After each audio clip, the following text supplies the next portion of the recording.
everyone, it's been a while, but I'm still crafting.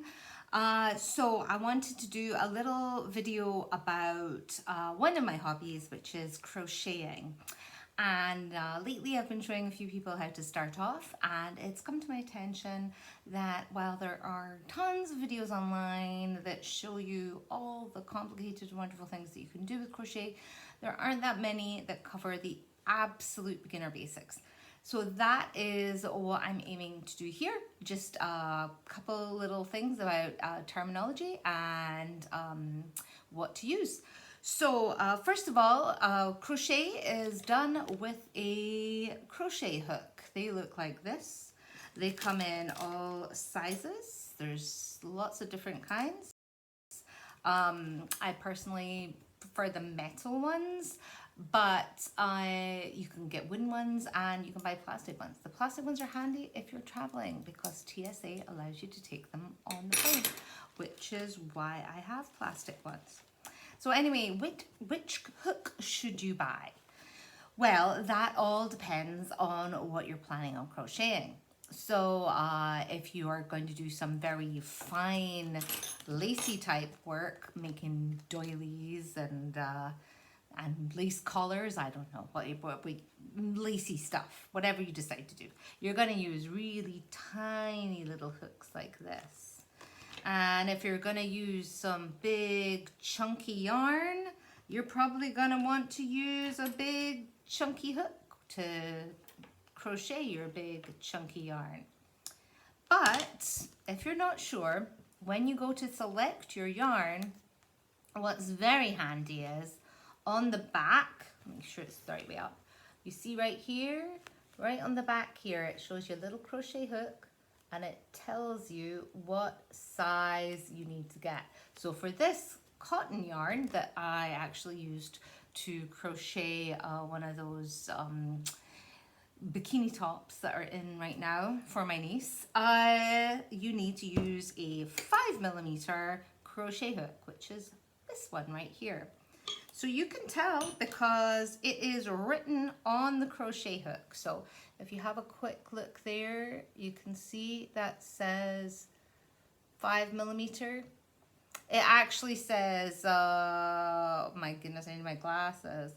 It says H8, I believe, which is the, oops, it's the right way up, would help. H8.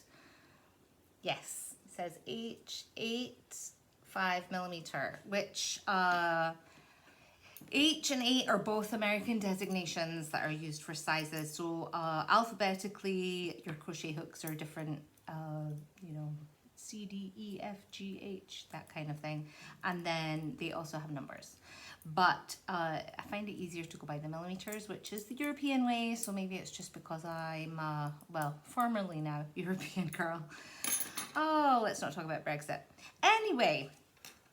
So crochet, the name comes from a French word, actually comes from an old Norse word, but then in French, and then it comes to us and it means hook. So that's what you're doing, you're hooking the wool or yarn or whatever. So I've got some nice, I don't know, polyester mix probably here.